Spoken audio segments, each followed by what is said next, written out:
আসসালামু আলাইকুম। শুভ সকাল।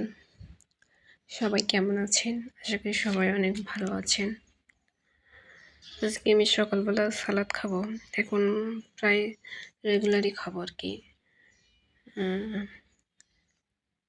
এগুলো হচ্ছে ছোলা সিদ্ধ করে নিছি। এখানে ছোলা আছে। অল্প একটু ছোলা, খুব বেশি না।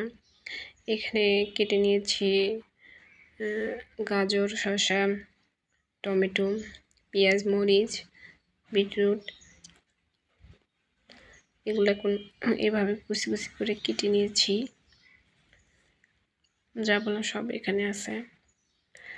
আর তারপর সরিষার তেল আর লবণ দিয়ে, কাঁচামরিচ, পেঁয়াজ সব দিয়ে এরকম করে সালাদ তৈরি করছি। আর একটা টমেটো দিয়ে ডেকোরেশন করে নিছি। তবে আমার সব খাবার প্রায় ডেকোরেশন করে খাইতে ভালো লাগে। আমার আর কি পছন্দ সব খাবার ডেকোরেশন করে খাইতে। যে কোনো জিনিস যদি ভালো না লাগে, ডেকোরেশন দেখে খাইতে ইচ্ছে করে আর কি। ভালো না লাগলেও ভালো লাগে কাজ করে। যাই হোক, এই সালাডটা আমার অনেক ভালো লাগে, অনেক মজা লাগে। মাশাআল্লাহ, অনেক সুন্দর লাগতেছে। সবাইকে ধন্যবাদ। আল্লাহ হাফেজ।